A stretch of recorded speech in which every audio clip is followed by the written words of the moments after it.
from the College by the Lake, Coeur d'Alene, Idaho. Local, regional, national, and international guests discussing the issues and topics affecting the way you live are on Forum, the North Idaho College Public Forum, with your host and moderator, political scientist Tony Stewart.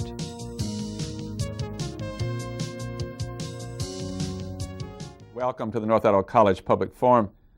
One of the many benefits in doing this program for us personally is from time to time we're able to do a subject that we've not done before, even though this program's been on the air for 27 years. Today is one of those occasions. Our topic today is families, growing trend of grandparents rearing their grandchildren.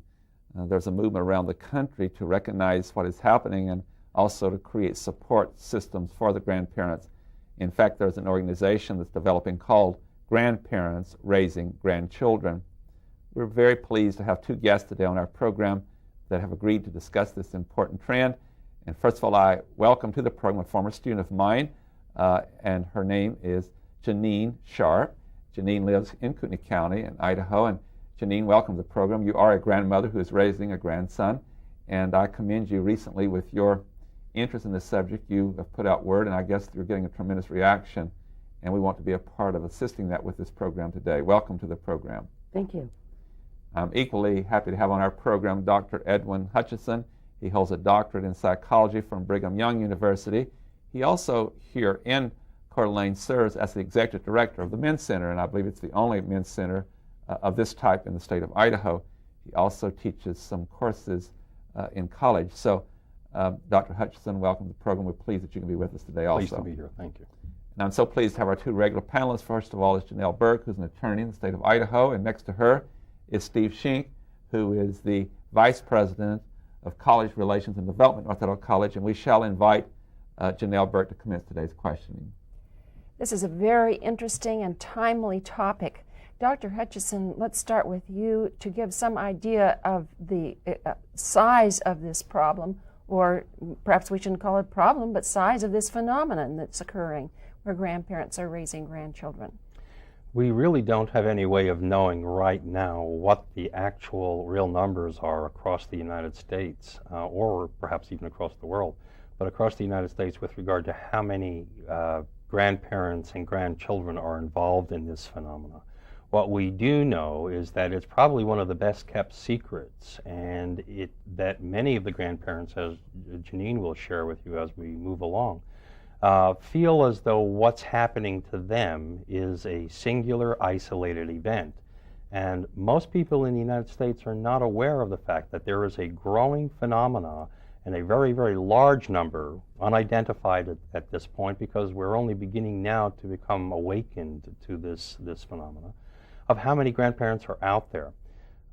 We do know that with the deterioration of the American family, with the problems that we're facing in terms of employment and rising influences of drugs and alcohol in families' lives, a rise in crime, that there is a decline in parental acceptance of responsibilities, paternity being one of them, and the ability for biological parents to find employment and healthy opportunities to raise their children. And so a lot of those biological children are falling to the wayside, and as parents are going into treatment, biological parents are going into treatment programs, dropping out, unable to find work, moving, relocation, or being incarcerated for crimes, there are a great many children being left in the care of their grandparents, which places grandparents, as we will begin to see as we move along in our program today, places grandparents in a very unique and yet unexplored area. And you indicated before the program that there are 5 different types of persons or ways that this grandparent 5 different sets of ways that these grandparents might be dealing with their grandchildren. Can you share with our viewers those 5 different ways? Well, the AARP has been doing an outstanding job in gathering data on this phenomena, and I would encourage the viewers to explore the web and the internet for more information on AARP programs related to grandparents raising grandchildren. But essentially, the AARP says that we are able to identify 5 family sets where there are 2 grandparents raising a grandchild with no biological parent involvement. There are single grandmothers raising grandchildren with assisting the mother, the biological mother of the children. There are single grandfathers raising grandchildren with at least one of the parents' involvement. There are single grandparents raising grandchildren without any involvement at all from the biological parents. And the phenomena is that each sets of those grandparents, whether they're 2 grandparents, single mother, single father grandparents, with biological or biological mother or father involvement, each of those groups have a unique set of challenging social experiences, challenging economic conditions, and challenging issues that go far across the human development scale. Steve Sheen. Janine, do you mind sharing with us just a bit about your own circumstance? No, not at all. I was 39. I thought I raised my children, and they were gone. And my oldest daughter, had a car accident. She almost died in it. And she got out of the hospital. She got pregnant. She got married. And my grandson was born. They fought. And I got a call at work one day saying, he's here and he's not leaving. And I went, who's here and who's not leaving? And it was my father saying that Paul's here, he's not leaving, he's staying, and you've got him. Okay. And that's how I got him. And he was 7 weeks at the time. And he is how old now? He's 8.5. So you've been dealing with the problem or the issue of a grandparent raising a grandchild for 7.5 years. Yep. What is the biggest challenge you face? I think one of the biggest challenges I face is because he has learning and disabilities. He has behavioral problems because of alcohol and drug abuse when she was pregnant, that he's in counseling, and he has a real hard time in school. And I think that's one of the major challenges that we're facing right now. Last year he was diagnosed with fetal alcohol syndrome. He was diagnosed with ADHD, and he was also diagnosed with ODD, which is oppositional defiant disorder. I always knew there was a problem. I thought it was me. I had been out of the parenting game for so long that I thought I was doing something wrong. I wasn't up to snuff as far as younger children were concerned anymore. I had gotten older, I had matured, things changed. So I always thought it was just me. I had done something, I was not doing something right. And I went through the parenting classes, love and logic classes at my grandson's school, and I found out that it wasn't me. And when I took him to the doctor, they then diagnosed him with those ailments, and he is now in counseling because of them, and he's doing so much better. Health and behavioral problems are difficulties that biological parents can also experience. Right. How do you feel your situation? I mean, you've dealt with your own biological children. Now you have a grandchild you're raising. How is your situation different now? I'm older. He doesn't have a dad. I'm not married. I'm a single grandmother. I mean, I'm not that old, but I can still go out in the backyard and kick around the soccer ball, and I can still toss him a ball and play baseball in the backyard. But I find that I don't have the energy of a 20-year-old or a 30-year-old anymore. I have to, because I am totally responsible for him, I have to work. I go to school full-time. And yet I still have to come home and deal with the homework, and I have to deal with the emotional problems and the behavioral problems and all that. I take off work to go and take him to the doctors, and I think I don't have as much energy as I used to. He keeps me young, and I have 2 other grandchildren next door, so they keep me young too. But I find that I don't have enough time for myself. I'm going to be 48, and I thought I was over and done with this, been there, done that. And the older I get, the harder it gets. Dr. Hutchinson, what is Janine's case unique in any way from your experience, and maybe are there some other things you've seen that are common challenges faced by grandparents raising grandchildren? This whole area of grandparents raising grandchildren is such a new and unexplored area that we are making discoveries every day about the uniqueness of individual grandparent situations.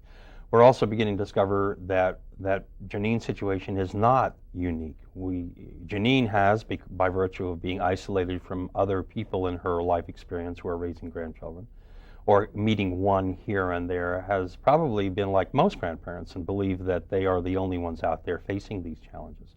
But as we begin to identify more and more, we begin to realize there are a great many challenges that these grandparents are facing. One thing that Janine can talk to you about is what happens to her social life and her ability and her freedom and her finances. At a stage in her life when she thought she was finished with her child-rearing tasks and assignments, she now finds herself having to associate with children at a younger age and biological parents who are younger than her, raising her children that are the same age as her grandchildren. As a single person, she has to do with childcare and babysitting, and her freedom to be able to socialize with people in her own age group are seriously impaired. And she is, in her commitment to her grandchild, is paying a price in her own personal, social, financial life that she gladly and willingly does, but there are very few people who have a sympathy or an understanding to the challenge that she's faced with. Janine, I want to ask you a serious question. Sure. You and I have had a chance to talk about this when you were in my class, and I first want to commend you for reaching out to other grandparents, and you're getting my first question is, you're getting a real reception of this, aren't you? It was somewhat overwhelming. The point I'm trying to make is there are a lot of grandparents that are wanting to have some form of support system. Is that correct? Yes, there is. Give us a little bit of an experience of what you have found as you made this public that you'd like to help start this group. I was approached in January about starting a support group about this, and I've wanted to do this for 3 years. And so I said, okay, let's do it and go on with it. And I don't do things in a small way. I never have. And I was told by one of the counselors at my son's school that there were 2, I believe, at the Kinder Center in Post Falls of grandparents raising grandchildren, and they too felt isolated. They thought they were the only ones. And they were given my name and number, and they called me, and we talked for a long time on the phone. And I told them about the support group, that I wanted to start one. And they're all for it. One of them says, okay, just tell me what to do. I can bake cookies. I can do whatever you want. I said, okay, no problem. I'll call and let you know when we have our first meeting, and you can bake as many cookies as you want. And then the Post Falls Press got wind of this, and they did a story that came out today in it. And I've already gotten calls from other grandparents. On the day it comes out? On the day it came out. They saw the article, and they called me. And so I'm getting together. What I would like to do is do a support group. The first 2 times, one or two times, is find out exactly what we need and then try and get it for them. If they have questions, sit down with them, ask them the questions, and find out exactly what is it that is needed up here for them. Because they are so isolated, they're not in contact with anyone. So they do think their problems are unique onto themselves, and they're not. I want to take this right into that direction, both with you and Dr. Hutchinson. This support system obviously is taking place, and as you have your meetings, and I know Dr. Hutchinson already said, we don't know all the answers because we're just exploring a new area, but just give us some idea from your own experience. What are some of the advantages that will come out of a support group? I guess I got a 2-part question. One is just sharing information that each situation has some similarities and differences. And secondly, as you need relief sometimes for other responsibilities you have, can you, with one another, support one another in some way to where there can be even the babysitting area and so forth. It's a very scattered question, but tell us what you think is going to come out of this. What I hope to come out of this is the grandparents sharing experiences, resources. I've already started collecting data on different diseases that affect alcohol and drug babies and children. Are you suggesting that too, when grandparents have to take over, that there's an increased chance that the children coming into the grandparents' home may have more challenges than other children? That's one reason why they may go to the grandparents. Or if there's some dysfunctional activity that's taking place with the children, it's more likely to affect the grandchildren. Oh yeah, definitely. Like with FAS, which is fetal alcohol syndrome. If the mother takes one drink, it could be at the wrong time. It only takes one drink. So that's one area you're going to deal with. You're going to deal with these. That'll be helpful. What else? This is one of the areas, and then to let the grandparents know you're not alone. There are a lot of us out there, and just to give us support. And you can call me, and talk to me. Let me know what's going on in your life, and if I can help you, I'll try and help you as much as I can. If I can't help you, then I'll put you in touch with somebody who can help you.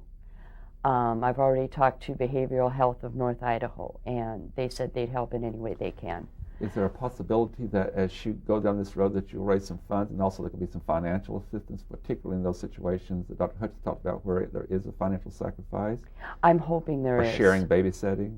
Yeah, I have a great support system. I live with my parents, and my mother and dad watch Paul when he gets home from school until I get home from work. And I have 2 classes at night, and she watches them at night for me. They are a great support system. And without them, I wouldn't be able to do this. I wouldn't be able to work and go to school and do everything that I wanted to do. But I think that if they do need babysitting, then yeah, I think we can find somebody who can watch the kids for a while. Like I said, they think they're unique in their, so they don't get out as much as people their age should, because they have to arrange for a babysitter. And yeah, I get phone numbers and names, and yeah, if you need a night out, give me a call. I'll, bring the kids over. I can watch them while you go out for dinner or whatever. I see those resources. Dr. Hutchins, could you add to this other than what Janines said? Earlier we spoke about the social isolation of a grandparent, that when you take responsibility for a grandchild, you lose your peer group. And because your peer group has already raised their children and they've moved on. One of the side benefits of a support group for grandparents is that you can regain that peer group connection with people in a similar life age group as yourself, who are also going through a similar challenging life experience of raising grandchildren. Secondly, it's an opportunity to have a place to blow off steam. A lot of times grandparents feel such an overwhelming responsibility to do what's right for their grandchildren, but they have repressed resentments, and they sometimes have a sense that they take on a sense of failure, or that somehow they failed as parents themselves, that has resulted in their biological children not being able to function as adequate parents. And so they feel a moral obligation to step in and repair what they believe they may have caused in their own parenting. There's a third level of that I see very often at the Men's Center, and that is the grandparents, the grandfathers, who have for many years been raising their grandchildren. And when that grandchild reaches adolescence, there is that natural rebellion stage where the adolescent begins to establish their own sense of autonomy and move away from authority.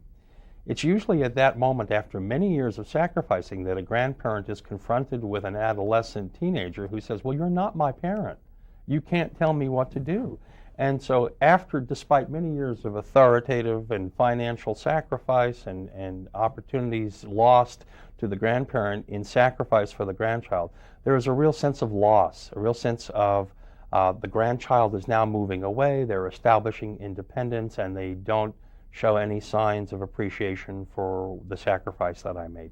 And the support group is a place where people can begin to, one, plan for the fact that your grandchildren are going to leave. And you need to be prepared for the fact that this is a temporary situation and that there are lots of things that could be said and done in the future that might wound you and hurt you. And so to prepare for that time so that after all of your effort and sacrifice, you're not feeling lost by that. There's another dimension too, and that is one of the things that grandparents are struggling with is their own aging factor. As Janine talked about, the energy factor, the ability to be out and be physical and keep up with the grandchildren. Keep in mind that these children, going back to the focus on the grandchildren, these children are already starting to develop a sense of where is my mother and father, and there is an abandonment issue there to the child that goes with my grandparents are raising me because my parents abandoned me. Now, with the aging process, the risk of the grandparent dying or decreasing in agility or ability to function represents a second abandonment to some of these children. So part of the work that we're doing with grandparents raising grandchildren has to take a look into the future of what the next generation of young people who are being raised by their grandparents are going to be thinking and saying and feeling about themselves, having been abandoned both by biological and then reestablishing, if successfully establishing good relationships with their grandparents, only to lose their grandparents or their second set of parents to illness or aging. Very challenging and difficult and complex questions. Janelle Burke. Well, you have stated all of this so beautifully, both of you.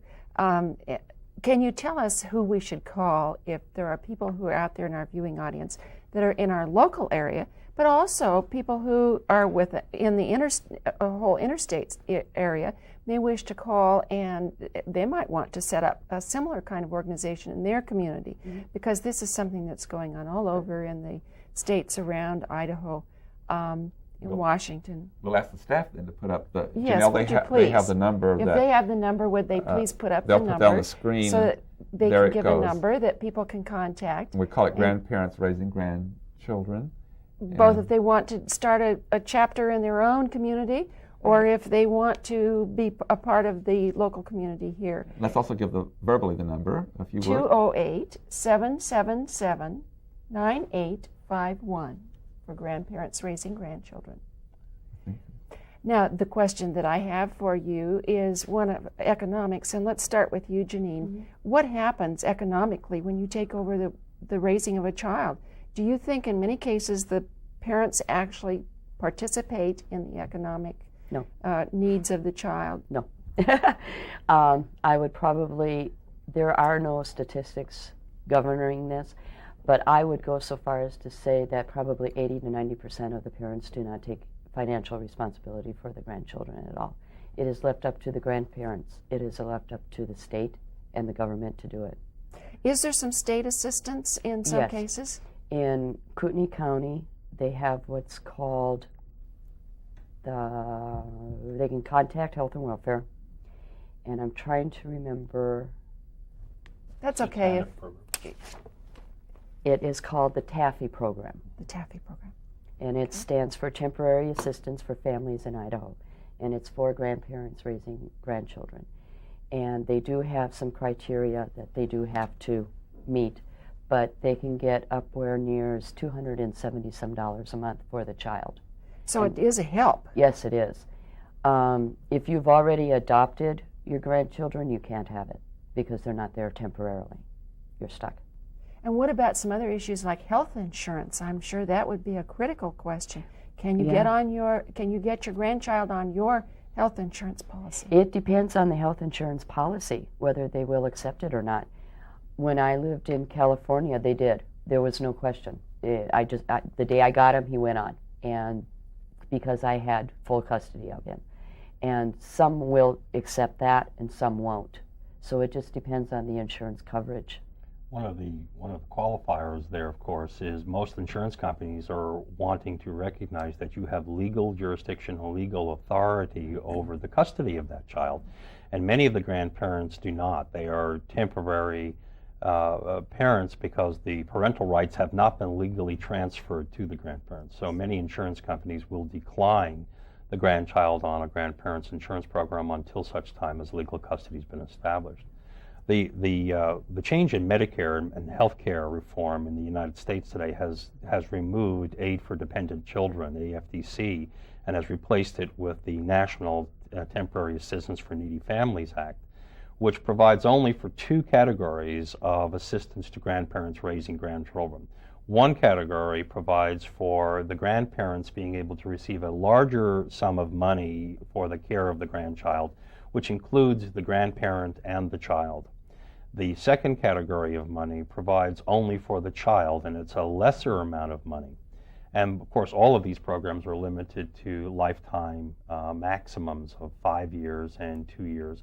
And it also sets up another set of problems. Some of the requirements required under the new healthcare reform laws that the grandparents have 2 years and then they must go back to work in order to continue to be eligible. So some grandparents are finding it necessary in order to support their children to go back and find temporary employment and come back out of retirement again. We're just about out of time. Steve, we have time for one more I question. can't resist this question, and I no way want to minimize the need for a support group. But as a more mature person, as a more experienced parent, are there some special rewards in raising your grandson? Oh yeah, definitely. You learn more. I've got a lot more patience now than I did when I was in my 20s raising my kids. And I think I understand more. I've experienced more. So I think, yeah, there is a benefit. And there's a lot more benefit than just that. But yeah, I wouldn't give it up for the world. When we're young, we like to be right. When we're old, we like to be happy. The question before grandparents is, do we want to be right or do we want to be happy? And most of the grandparents that I have worked with over the last number of months since I've met Janine are parents who just want to see their children and their grandchildren be happy. And they're willing to do what's right in order to bring that about. Wonderful. On that note, we have to bring the program to conclusion. On behalf of our panel and our staff, Janine Sharp and Dr. Edwin Hutchison, thank you for being with us. It's been a very important subject and very, very informative to us. And that's why we do the program. We know that our viewers have found it to be the same. Thank you again for being with us. Ladies and gentlemen, I'm sure that you have found this program very informative. And again, we have given you that number that you can contact Janine Sharp if you'd like to discuss this further. Next week, we'll move to yet another issue at that time to talk with you about something we believe to be important. Until then, please have a good week. I am Tony Stewart.